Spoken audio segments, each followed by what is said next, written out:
Hey guys, my name is Katie and welcome back to another video with the Mergers and Acquisitions Institute. In today's lesson, I'll be taking you through a real-life case study on Disney's acquisition of Marvel in order to show you how Disney acquiring Marvel benefited their financial market drastically and expanded their general target audience on a large scale. Today, this will be the contents under review. And this will be the learning objectives from today's topic. Let's begin. An introduction to the deal teaser made by the Walt Disney Company and Marvel Entertainment. Disney's acquisition of Marvel Entertainment began back in 2009. This acquisition came at a very difficult time for the entertainment industry. Due to the recession, businesses were reluctant to spend on advertising, whilst consumers were cutting back on expenses. The acquisition amount was also very high. In fact, Disney paid Marvel shareholders 37 times more than Marvel's projected earnings. This was actually a 29% premium to their previous closing price. Following this, Standard & Poor's downgraded Disney's credit score rating to negative, suggesting that due to the recession, other companies were less likely to invest in the venture. However, Disney still executed its acquisition of Marvel. Here is a breakdown of the deal teaser agreed upon by both companies. From the outset, it would seem that Disney had made a big risk financially. However, Disney eventually shrugged off the negative press and, in 2019, reported over a 325% return on investment, earning nearly $17 billion to pay back the principal amount. Even after the Avengers series ended, Disney continued to utilize the acquisition with the release of new stories such as Black Widow, Eternals, Shang-Chi and Venom, alongside the launch of their new streaming platform, Disney+, which would become a major Netflix and Amazon Prime competitor. In hindsight, the initially pessimistic media, such as Standard & Poor's, failed to calculate the synergy that would be gained from Disney's takeover of Marvel.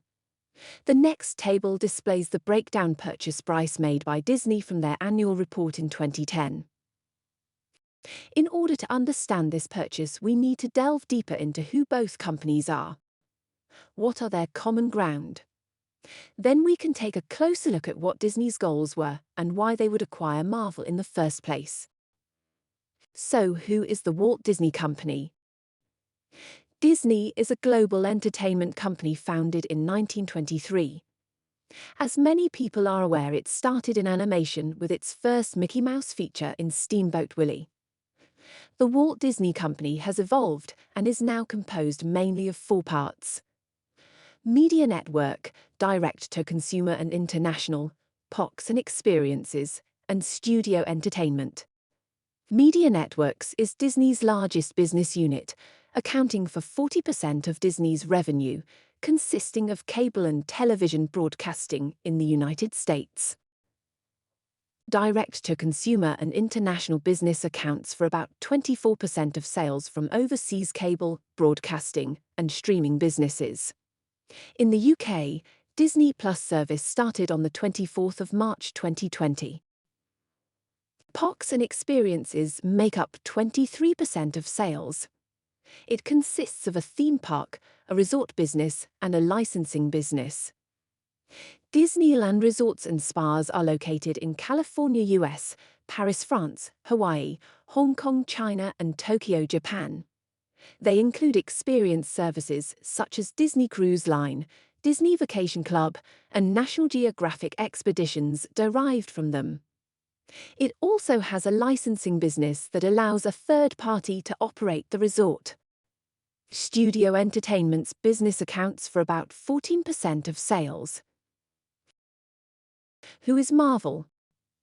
Marvel Studios is a global entertainment company founded in 1998 and headquartered in New York. It was a company that came from Marvel Comics that was originally founded in 1939. Marvel as a whole is to blame for the creation of such superhero characters such as Spider-Man, X-Men, and the Avengers. Currently, as a subsidiary of Disney, It is a world-famous company that makes movies based on Marvel Comics comic books. Marvel characters usually have heroic personalities. It has characters with intense and superhuman characteristics, mainly targeting young men.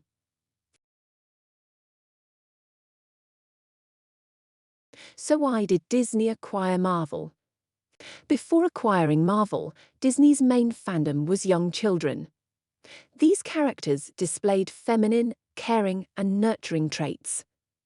The characters were also aimed to a younger audience. On the other hand, the Marvel characters were masculine and dominant, so it had a solid male fandom ranging boys as young as 8 all the way up to adults. From Disney's point of view, Marvel was the object of Disney's envy. Disney acquired Marvel to expand its characters in the areas that Disney lacked. In other words, it is to diversify the product portfolio to broaden the customer base and ultimately increase cash flow. What is the deal synergy? The beginning of actual deal began with Disney approaching Marvel first. According to Reuters News, Disney CEO Robert Iger and Marvel CEO Isaac Perlmutter met and, after a series of meetings, developed into merger discussions. Tom Staggs, Disney's CFO at the time, told Reuters that Disney came to respect Marvel as it recognized the true value of Marvel's assets and was able to see the value of its combination with Marvel, or synergy. The deal was not smooth until the two companies merged.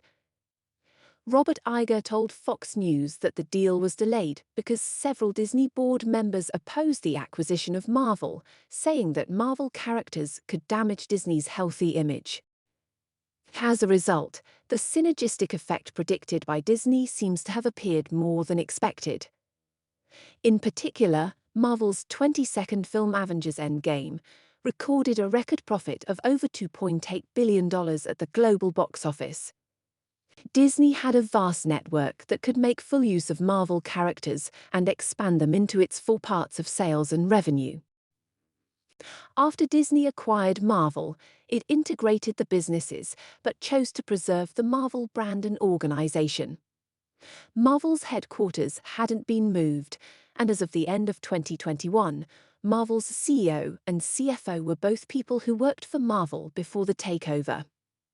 It is judged that it was a consideration for all executives and employees to work creatively and freely as before while preventing the outflow of key personnel by removing anxiety within the target company that M&A could cause from the beginning.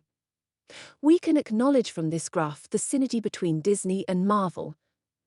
Notice how the Marvel movies released under Disney consistently gained mass profits, perhaps due to the lack of change within the Marvel Universe post-acquisition.